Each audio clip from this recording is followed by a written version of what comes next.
जय श्री राम मित्रों। आज की कहानी है भगवान का दूत उल्लू।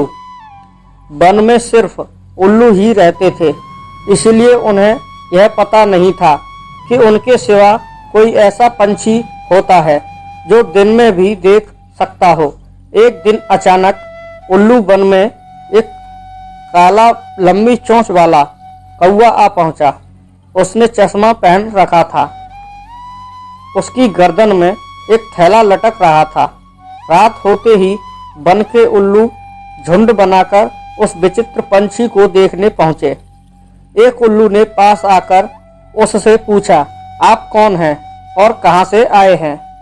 मैं भगवान का दूत हूं। मैं स्वर्ग से उड़न तस्त्री के द्वारा तुम्हारे वन में आया हूं।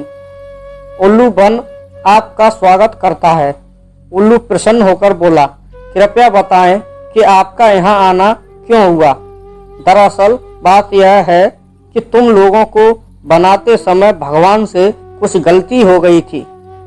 फलस्वरूप तुम सब दिन में नहीं देख पाते हो, इसीलिए भगवान ने चश्मा भेजा है। इसे पहनकर तुम सब दिन में भी देख सकोगे। कौवा चश्मा दिखाकर बोला, आने और लौटकर जाने में होने वाले भारी खर्च को पूरा करने के लिए प्रत्येक चश्मे का दाम मात्र 10 रुपए रखा गया है। जो चाहे खरीद सकता है। मैं सुबह स्वर्ग लौट जाऊंगा। वन के सब उल्लू चकित हो खुसुर फुसुर करने लगे। फिर एक उल्लू बोला, हमें कैसे विश्वास हो कि आपके चश्मे के गुण वही है जो आप कह रहे हैं। सूर्य उगने ही वाला है, अभी परीक्षा हो जाएगी, लेकिन मुझे अगली सुबह तक रुकना पड़ेगा। कौवा बोला। थोड़ी देर में जब दिन का उजाला फैल गया तो कौवे ने बरगद के सामने वाले पेड़ पर जाकर बारी बारी से चश्मे पहनकर बताया कि कौन उल्लू अपनी जगह से खिसका, किसने चोंच खोली, किसने अपने पंख फड़फड़ाए, किस डाल पर कितने उल्लू किस दिशा में बैठे हैं आदि।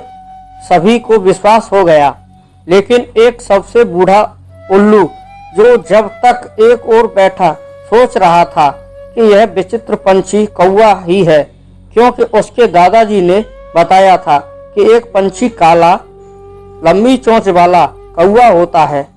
वह दिन में भी देखता है। वह बेहद चालाक और ठग होता है। वह बच्चों के हाथ से रोटी झपट लेता है।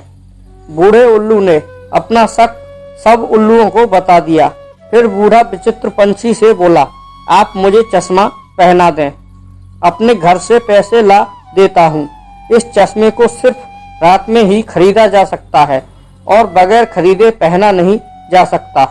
ऐसा भगवान का आदेश है। अब सब उल्लू संदेह करने लगे।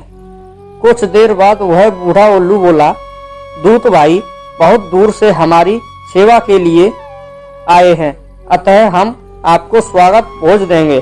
कृपया बरगद के खोकर में चलें। बरगद के खोकर में अंधेरा था, लेकिन खाने पीने की अच्छी व्यवस्था थी। कौवा ने नींद की दवा मिला खाना खूब डटकर खाया और बिस्तर पर लेट गया।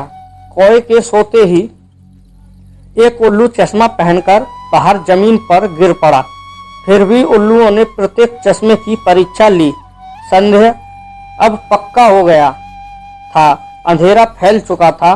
कौवा बिस्तर से उठकर बोला, जो चाहे झटपट चश्मा खरीद ले, मैं अब स्वर्ग जाऊंगा। कौवा जी, हमने आपकी और अपने चश्मे की परीक्षा ले ली है। अब आप स्वर्ग जाने के लिए तैयार हो जाइए। इसके साथ ही उल्लुओं की चोंच उस पर पड़ने लगी। कौवे ने उड़कर भागना चाहा, किंतु खोकर के बाहर बैठे उल्लुओं ने हमला बोल दिया। बच पाने का कोई रास्ता न देख कौवा रो रो कर गिड़गिड़ाने लगा, माफ कर दो भाइयों, अब ऐसी गलती कभी नहीं करूंगा। भगवान के दूत को माफ करने की औकात भला हम में कहाँ।